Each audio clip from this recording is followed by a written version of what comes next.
Un dos nomes máis coñecidos dos anos do contrabando e do narcotráfico en España foi o de Laureano Oubiña, que presentou este venres o seu libro no lugar no que, segundo el mesmo afirma, foi o principio do fin. Porque eso me llevó 32 años a la cárcel. Eso. Me llevó 32 años a la cárcel.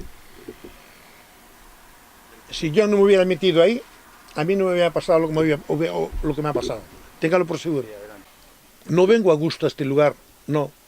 Pero vengo para hacer esto porque eso fue lo que me llevó a mí a la cárcel y eso ha sido un robo judicial, mediático y político.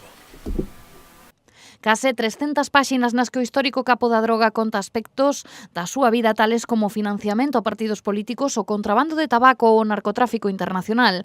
A pesar diso, Oubiña admitiu ante os medios que esta publicación non está completa e que xa hai escrita unha segunda parte. ¿Y por qué me animé?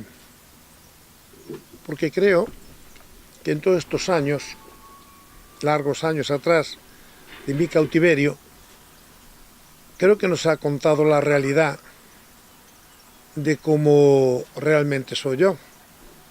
Cada medio contó lo que quiso contar y lo que le vino bien al momento. Cuando lean el libro lo verán. Hay bastantes cosas. Y aún pudiera haber unas pocas más, que en su momento las sabrá. Es posible. Escrita ya está, ¿eh? Escrita ya está. Inicialmente no iba a ser un libro de 500 páginas. Sí. ¿Por qué lo ha reducido? Se ha reducido porque yo hasta el día 2 de septiembre me debo a los jueces.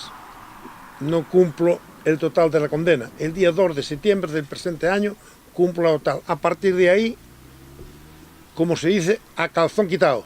O pasado 22 de xuña, Oubiña, toda a verdad, foi presentado en Madrid na Fundación de Rehabilitación e Reinserción Social de San Francisco de Asís. No caso de Osalnés, Oubiña situouse na esplanada da iglesia de Baión, dende onde existe unha privilexiada vista do Pazo Baión, agora en mans da adega Condes de Albarei.